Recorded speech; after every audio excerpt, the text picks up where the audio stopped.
Gracias por esas palabras, Ricardo. Antes de comenzar, quiero darle especialmente las gracias a ustedes que están aquí y principalmente a mis compañeros de la terapia intensiva que están aquí presentes, y a los licenciados, y también los que nos están viendo a través de la transmisión en vivo. Okay.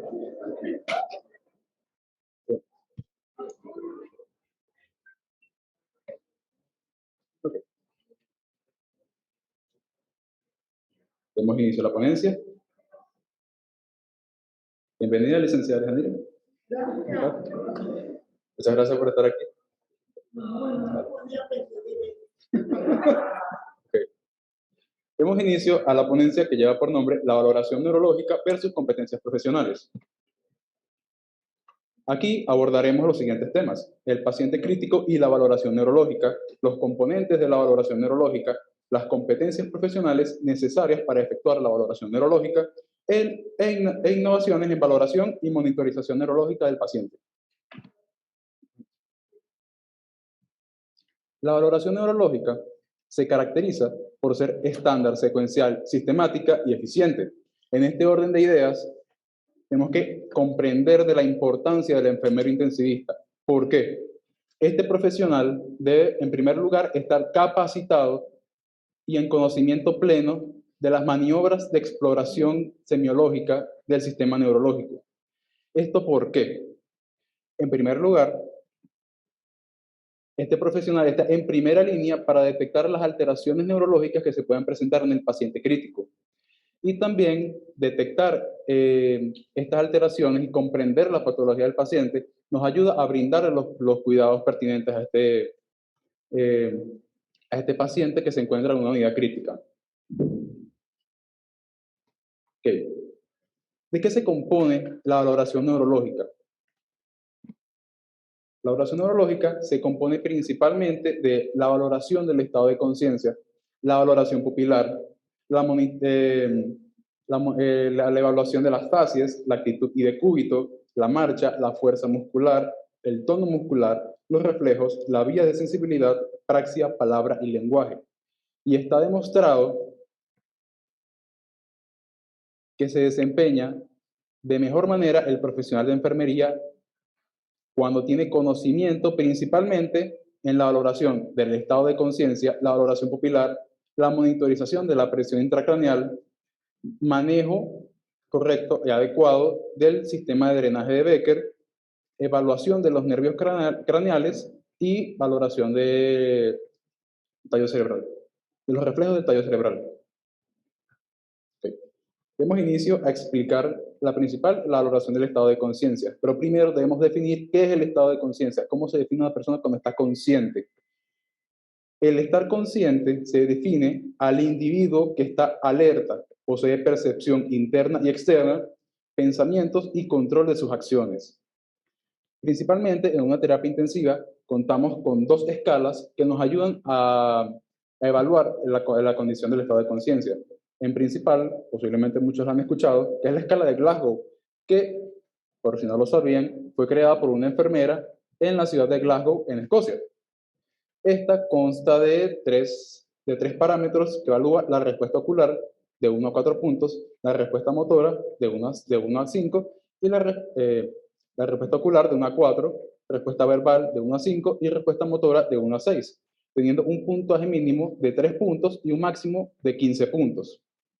Esta escala no se puede aplicar a pacientes intubados, sí se puede aplicar, pero con un límite de 12 puntos porque obviamente no se puede evaluar la respuesta verbal. Y no se puede aplicar en pacientes bajo sedación. Para los pacientes que se encuentran bajo sedación tenemos la escala de Ramsay. Esta evalúa el estado de sedación del paciente. Del 1 al 3 se encuentra despierto y en alerta, y del 1 al 6 se encuentra somnoliento o profundamente dormido. Ok. A continuación, la valoración del estado pupilar. Tenemos en cuenta 4 aspectos: la forma, el tamaño, la simetría y la reactividad pupilar. Principalmente, en la condición que nos encontramos nosotros, espero, se denomina isocoria.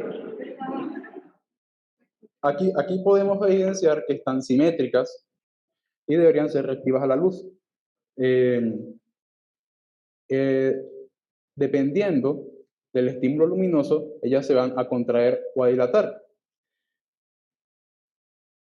¿Cómo se denomina cuando una pupila está más grande que la otra? Esta condición se denomina anisocoria. Esto no es normal y debe ser notificado inmediatamente para mandar al paciente a tomografía, porque puede ser indicio de una hemorragia cerebral, una isquemia o una convulsión subclínica. Ok, anteriormente dije la contracción o dilatación pupilar. Esto tiene su terminología. La contracción total pupilar se llama miosis. Esto se puede ver en pacientes que están o bajo sedación profunda o bajo la administración de adrenalina. Y la dilatación total se llama midriasis. Esto se puede evidenciar en pacientes que están bajo efectos de psicotrópicos. ¿Vale? Doy paso a mi compañera Catherine.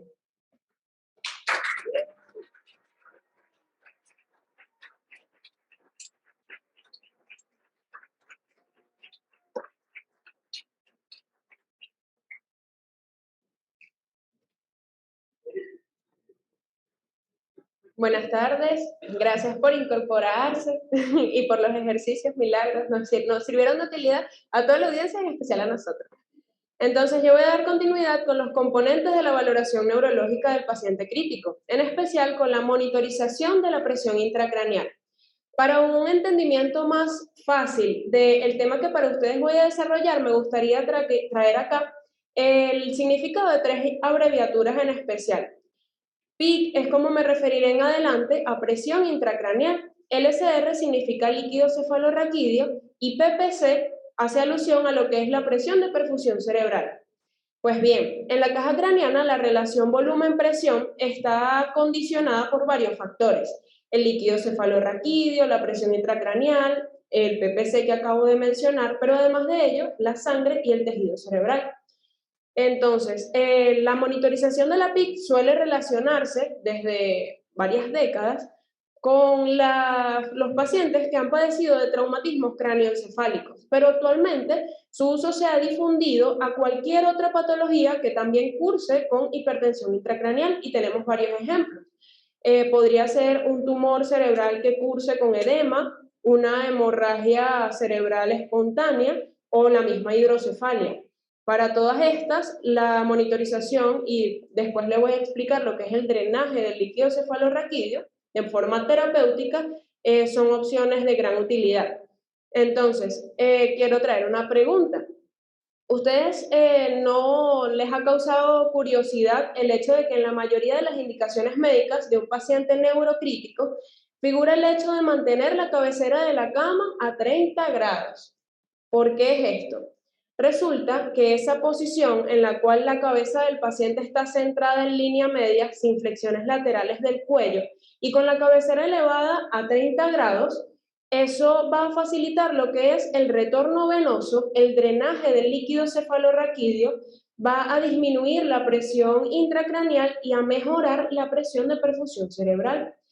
Entonces ya saben la respuesta para cuando en el internado o en las pasantías se la hagan. Entonces, además de ello, tenemos que en un adulto sano y en una posición de decúbito supino o lateral, la PIC media normal debe ser inferior a 12 milímetros de mercurio y nos va a ser de utilidad esta pequeña equivalencia o aclaratoria de que cuando nos encontremos ante un sistema cuya unidad de medición sean los milímetros de agua, 1 milímetro de mercurio va a equivaler a 13,6 milímetros de agua. Bueno, ya hemos hablado hasta ahora de lo que son las funcionalidades del drenaje del líquido cefalorraquídeo para disminuir la presión intracraneal. Entonces tenemos monitorización y opción terapéutica, es lo que sabemos hasta ahora. Pero en el repertorio de conocimientos del profesional de enfermería debe figurar lo relacionado a la valoración del sistema Becker de drenaje. A este sistema también le vamos a conocer como el sistema de drenaje ventricular externo, ya que en cuanto a la técnica que para este proceso se utiliza, el catéter, que obviamente es insertado de forma quirúrgica y con un procedimiento meticulosamente estéril y delicado por un neurocirujano, el catéter va a ir insertado en el ventrículo lateral del cerebro, que es una zona que contiene el líquido cefalorraquídeo. Entonces, lo primero que tenemos que tener presente es que en condiciones naturales el líquido cefalorraquídeo discurre a través del agujero de Monro, que está ubicado fisiológicamente a la altura de nuestro pabellón auricular. Por eso es que pueden visualizar en la imagen que el cero del depósito de nuestro sistema Becker siempre debe estar a esa altura, ¿ok? Además de ello, al profesional de enfermería le competen una serie de cuidados. Por ejemplo, la vigilancia y cura diaria del punto de inserción de ese catéter, y también, si es necesaria la manipulación de este sistema, en especial de la cura, que es lo que nos compete a los enfermeros, debemos hacerlo extremando las medidas encaminadas a la técnica estéril. O sea, debemos respetarla porque, pese a los beneficios que les he expuesto hasta ahora, el paciente que tiene un sistema Becker está expuesto a infecciones del sistema nervioso central, ventriculitis e incluso muerte. También debemos estar atentos para notificar si hay una mancha de sangre en la gasa, y también puede estar humedecida esa gasa con líquido cefalorraquídeo y eso es indicio de fuga en el sistema. Pero ¿cómo lo diferenciamos? O sea, también entra en nuestro repertorio lo que es la inspección o valoración asertiva de este líquido cefalorraquídeo en términos de volumen drenado, que deberá ser inferior a 20 mililitros hora. Aspecto, él debe ser incoloro y bibliográficamente está descrito como un aspecto de agua de cristal de roca.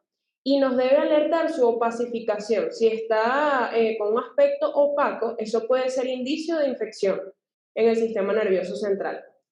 Pasemos pues a la exploración de pares craneales, y ese slash reflejos del tallo es por lo siguiente.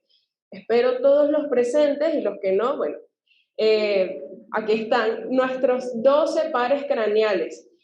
Cada uno de ellos tiene funciones fisiológicas distintas y en la bibliografía está reflejado que deben ser evaluados con una maniobra de exploración semiológica individual.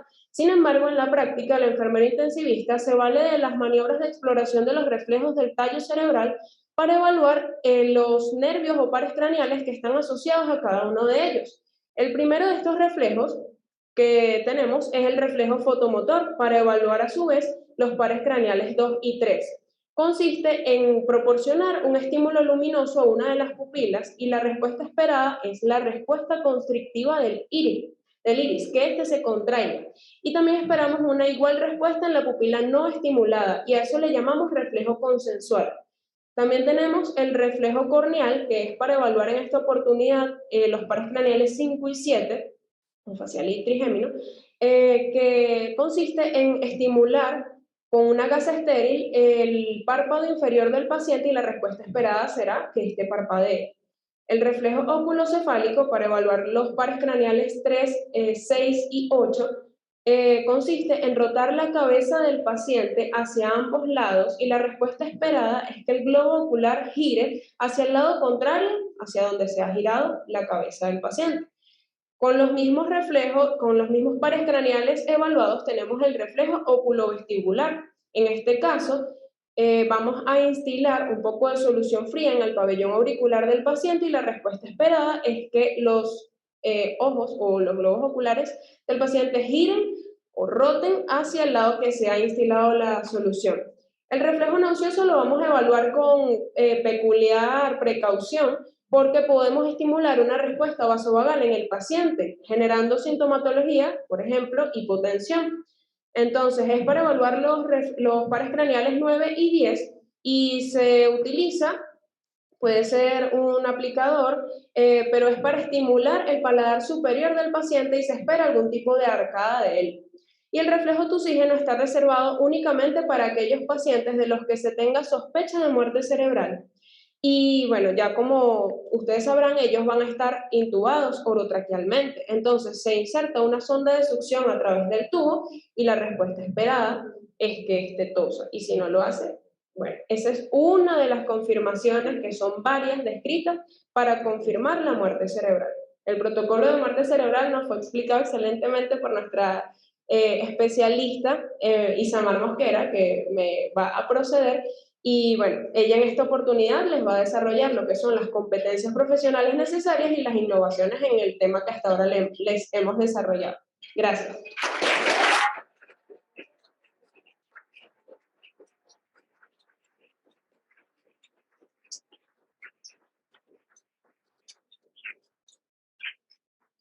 Muchísimas gracias por la invitación. Estoy infinitamente orgullosa de todos y cada uno de mis estudiantes que están presentes aquí el día de hoy, pero especialmente de Héctor y Catherine, porque hicieron eco de todas aquellas palabras que en el tercer semestre les hice llegar sobre el paciente neurológico. Estoy infinitamente orgullosa de ustedes y espero que continúen con sus éxitos.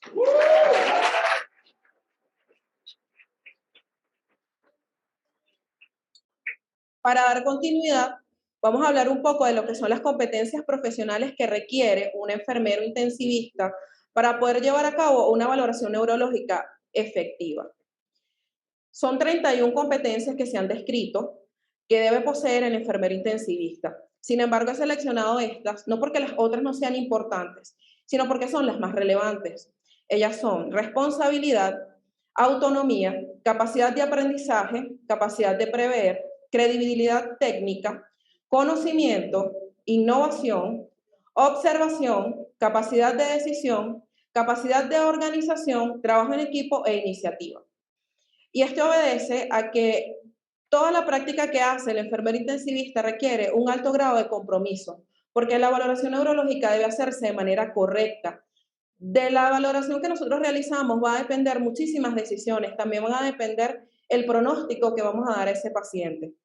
Pero esto no va a ser posible si no tenemos una base de conocimientos, si no entendemos y compartimos nuevas soluciones. Pero tampoco lo vamos a lograr si no sabemos trabajar en equipo, si no establecemos prioridades. Porque de esto va a depender que seamos capaces de detectar señales de deterioro temprano que puedan guiar nuevos planes de cuidado para nuestro paciente neurocrítico. Ahora bien, con el paso del tiempo se han llevado a cabo múltiples investigaciones con la intención de mejorar la calidad de los datos que se pueden obtener mediante la valoración y monitorización neurológica.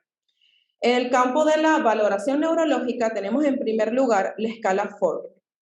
Esta escala evalúa 4 aspectos fundamentales: la respuesta motora, la respuesta ocular, los reflejos de tallo y la respiración.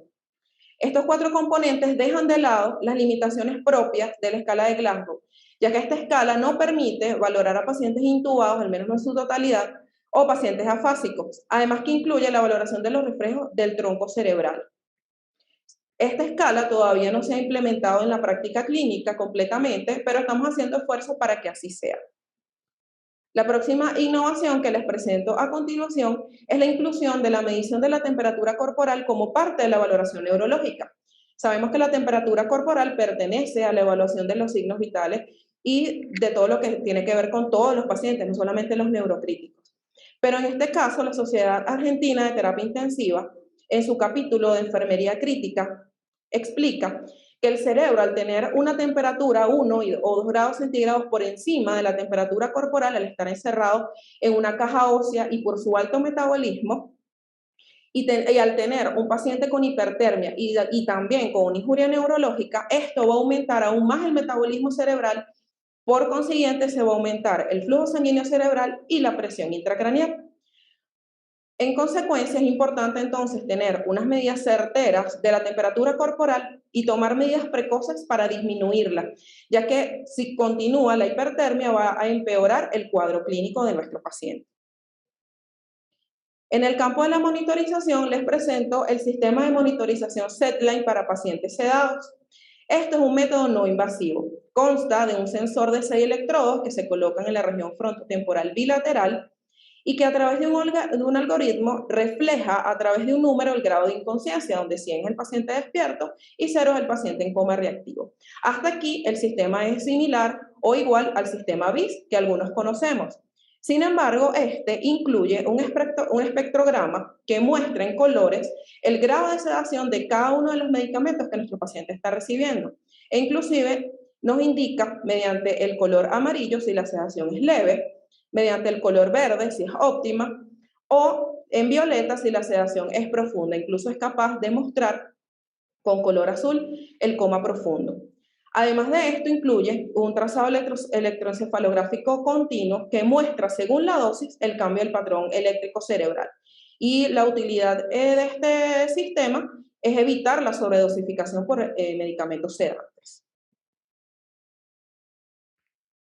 Otro de las innovaciones que tenemos es el sistema LICOX para monitoreo de la presión tisular de oxígeno cerebral. A diferencia del aparato anterior, este es invasivo y se usa colocando un electrodo que se llama electrodo de Clark. Este electrodo va ubicado en la sustancia blanca frontal, pues se ha demostrado que allí el consumo de oxígeno es más estable. Se mide la oxigenación cerebral en el caso de aquellos pacientes que tengan sospechas de hipoxia cerebral y en la prevención de hipoxia isquémica. Se mide en milímetros de mercurio, donde 15 milímetros de mercurio es leve, 10 es grave y 5 es hipoxia crítica.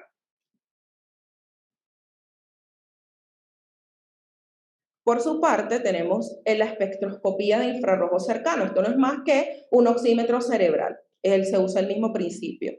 Mide saturación de oxígeno en una pequeña región de vasos cerebrales corticales y, por supuesto, estos cambios van a depender del balance entre el aporte y el consumo de oxígeno. Por lo tanto, los valores no van a ser iguales a la saturación de oxígeno periférica, sino que vamos a encontrar valores entre 60 y 80%. Para concluir, puedo decirles que el cerebro es el líder de nuestro cuerpo. Ciertamente, él procesa y transmite información. También regula y mantiene todas nuestras constantes vitales. Pero de su vigilancia estrecha van a depender decisiones y planes de cuidado. Pero al final, todas las acciones que nosotros vamos a hacer van encaminadas en la mejoría de nuestro paciente. Para finalizar, los tres queremos dejarles un pensamiento. No importa lo que seamos, lo que hagamos o lo que sepamos. Siempre debemos mantener la humildad en todas nuestras acciones porque lo que sabemos es una gota de agua y lo que ignoramos es el océano. Gracias.